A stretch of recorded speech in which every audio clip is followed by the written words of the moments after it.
¿Qué tal, amigas y amigos? Hoy vamos a hablar sobre el manifiesto del Partido Comunista de Karl Marx y Friedrich Engels. Este libro se publicó en 1848 en Inglaterra, sin embargo sus autores son alemanes.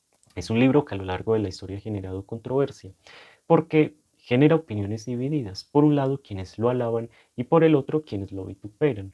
Sin embargo, más allá de la postura que uno pueda tener frente al contenido de este libro, el Manifiesto del Partido Comunista es tal vez una de las obras más importantes de la historia moderna, porque nos permite entender qué es el comunismo, lo que se propone y de qué manera busca conseguir aquello que se propone, es decir, lo fundamenta epistemológicamente. Y esto no es menor, porque en concomitancia con Marx y Engels, aparecieron en Europa otros filósofos y economistas que desarrollaron obras que coincidían en muchos puntos, pero que discrepaban en otros. Tal es el caso de Hobbes en Inglaterra o de Proudhon en Francia. Pese a esto, es la obra de Marx y Engels la que va a consolidarse en el ámbito europeo, y en torno a ella se irán fraguando las críticas y los complementos. Además, siempre será tomada como punto de partida. De manera que si queremos entender lo que es el comunismo, este libro es de primer orden. Asimismo, es una fuente primaria valiosa porque nos permite entender cómo era Europa a mediados del siglo XIX. Y esto ya induce una idea. Y es que se suele hablar de comunismo en clave latinoamericana, asiática o africana.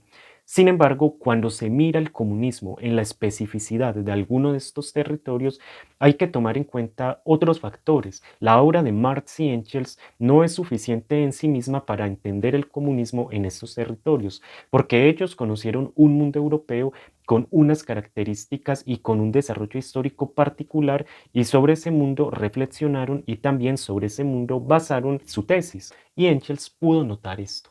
Engels tenía una idea, y era que presuponía que si el manifiesto del Partido Comunista se imprimía en algún país, era porque en ese país había clase obrera y por consiguiente tenía que haber industria. Y eso le inspiraba a mirar el desarrollo histórico de ese país. Cuando el manifiesto del Partido Comunista se publica en 1890 en Rusia, Engels mira el desarrollo histórico de Rusia y se da cuenta que fue muy diferente al de Europa. Y esto lo preocupó, porque, digamos, el comunismo como fase final del desarrollo histórico de la humanidad epistemológicamente se configuró mediante el desarrollo histórico de Europa.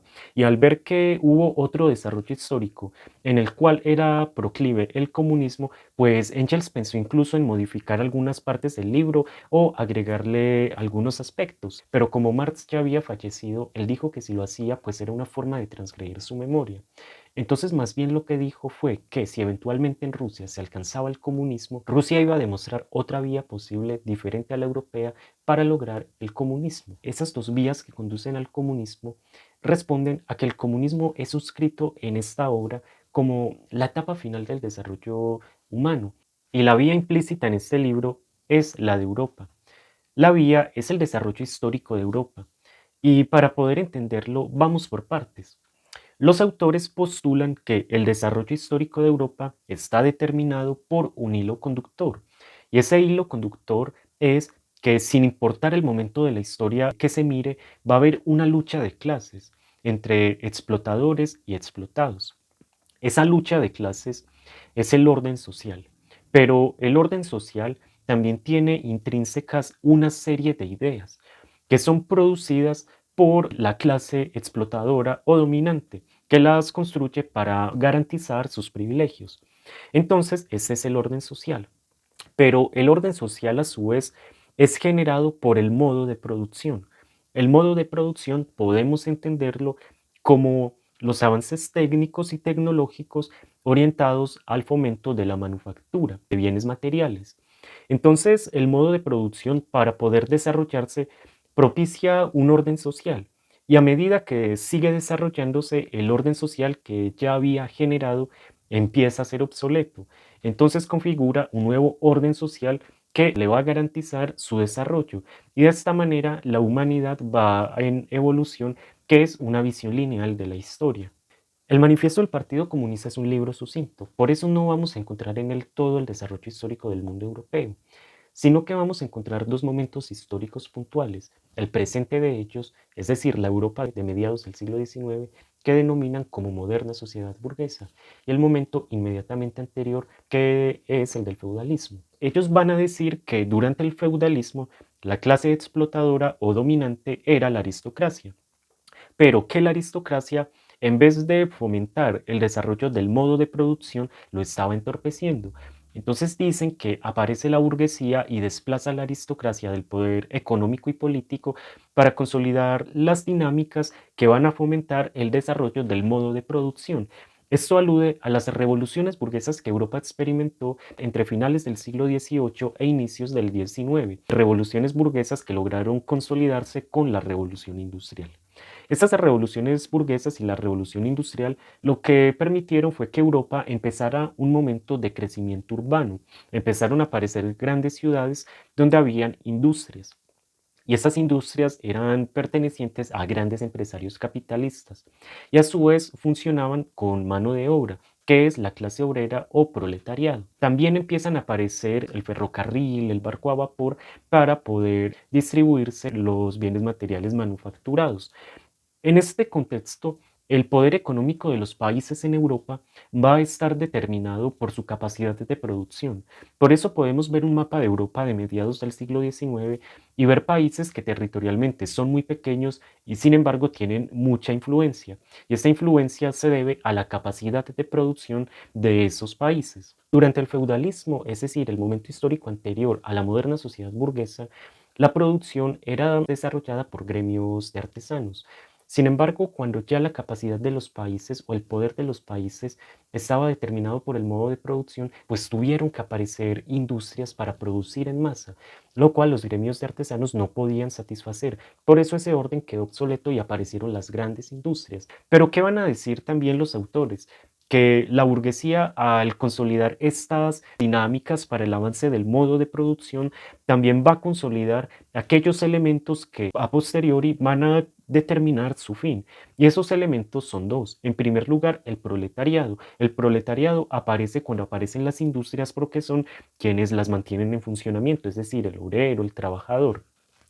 Y en segundo lugar, los avances en comunicación como el ferrocarril o el barco a vapor, porque dicen Marx y Engels que esos van a permitir que la clase obrera de distintas regiones vayan teniendo, digamos, contacto para poder despertar esa conciencia de clase y posteriormente poder desplazar a la burguesía. Y dicen que entonces, como la burguesía ya no logra satisfacer el modo de producción, entonces tiene que producirse el cambio. Y dice como ejemplos de que no logra fomentar el modo de producción, sino entorpecerlo, algunas crisis que Europa experimentó a mediados del siglo XIX que eran de sobreproducción. Ellos dicen que esta crisis se genera porque la riqueza emanada de la producción no se dirige o al proletariado o a la clase obrera, sino a grandes empresarios capitalistas. Entonces, ¿cómo se concentra la riqueza? Cada vez son peores las condiciones de los obreros. Entonces, por eso dice que eventualmente pues tendrá que darse esta transición. Pero es importante aclarar que ese desplazamiento del proletariado a la burguesía no era automático, sino que tenía que ser mediante la revolución, mediante la fuerza, como en su momento la burguesía desplazó a la aristocracia.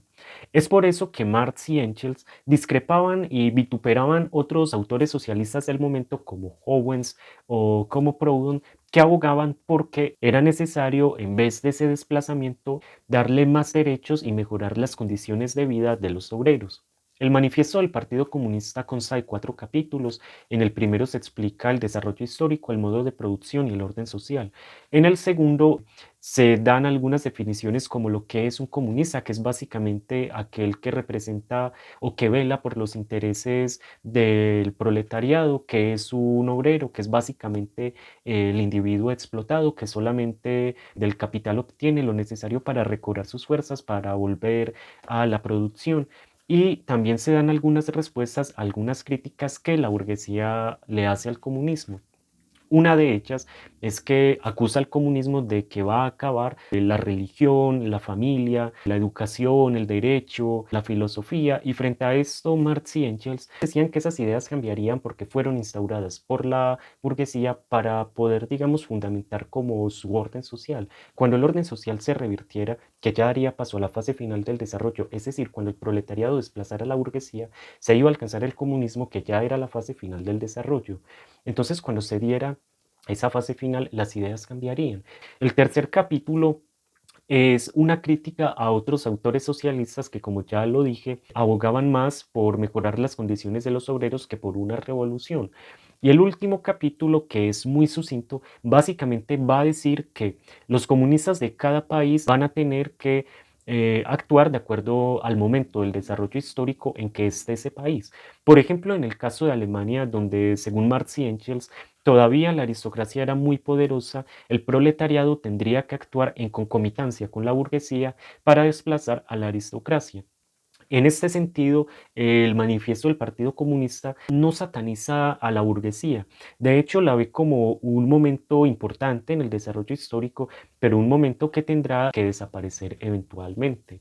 Hoy sabemos que la visión histórica de Marx y Engels tuvo muchas falencias. Historiadores como Perry Anderson demostraron que en ocasiones la burguesía no desplazó a la aristocracia del poder político y económico, sino que la misma aristocracia se lo cedió a la burguesía para mantener sus privilegios. Pero esto cobra sentido si tomamos en cuenta que en el momento que Marx y Engels publican su obra, el paradigma que moderaba la ciencia era el positivismo. De ahí que los autores creyeran que lo que postulaban era inefable, porque todavía no había aparecido ni Einstein ni Planck que demostraron la relatividad de la ciencia.